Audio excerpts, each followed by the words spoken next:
सबै हुन्छ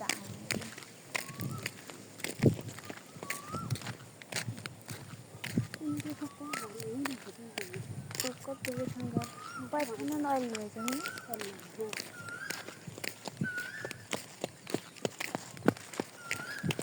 मजा आउँछ त्यस्तो शान्त वातावरण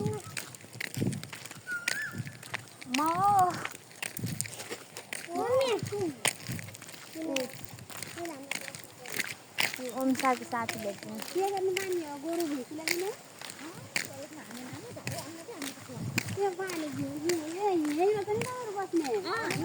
तालो भन्दा यही डाँडामा यही हो हाम्रो घर हेर्तिनको अनि पानी आउँथ्यो पहिला त्यहाँतिर अनि त्यो पाइप पनि सानो नानी भएको घर त्यो बढाउ क्या नि शान्ताको के हो चुप रहेन हिँड्न ल आयो त का दुई जाने पनि बोक्न पठाएको पानी त कस्तो सफा पानी त सफा हुन्छ त्यसो जाने सबै गरी खाने बुढो हुने झुलुल जान्छ म नानी र बोक्न खानपान धारा पहिले थिएन कि अहिले हो के अहिले हो कति 4-5 महिना भयो हराको पाइपै लग्दिले के अहिले झन् आउँदा आउँदै पाइपै लग्दिले के आउँदातिर आश्रमले कहीँ गरायो गराउला भने के गराउन के यसले पनि बोकेर खान्छ तल हलमारबाट बोनमा नि भेडाको पानी लगाएको त्यो ढलान गर्ने कहाँ केले गराउँछ घरमा त यही पानी तान्छ नानी हिन्दीबाट मोटर लगाएर नि हाम्रो पनि मोटर जान्थ्यो तलको मोटर बिग्रियो के अनि यहाँको तल लग्यो अनि आउनु मोटर चाहिँ लाग्ने हुन्थ्यो छिट्टै बिग्रेको फेरि तलको मोटर तपाईँहरू पहिले यहाँ देश वहीँबाट आउनु बेला यहाँ किन्नु भयो यहीँबाट आउनु पनि हिँड्नु म त तल होला ऊ तल बाटोदेखि तल ढिगो भयो पानीको त्यहाँ त पानी पर्छ कुवामा आउनु होला क्या नि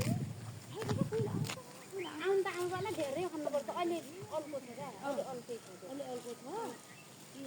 आउनु होला अहिले कुवा त यता अहिले आफ्नै ओठी तलैको ज्वरो भित्रै आउँछ धेरै खन्नुपर्छ कहाँ यो त्यो आउनुपर्छ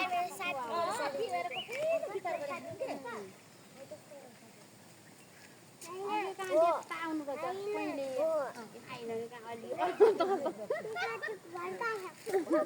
अलि माथि आइदिनुपर्छ कि अहिले त उता घुसेरी बाहिर गयो भने राम्रो पानी त्यहाँ त कस्तो राम्रो त्यहाँ फेरि यताउता गर्नु कता हो रे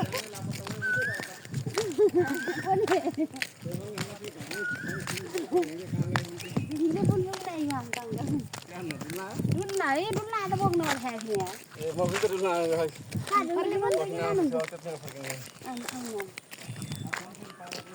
हजुर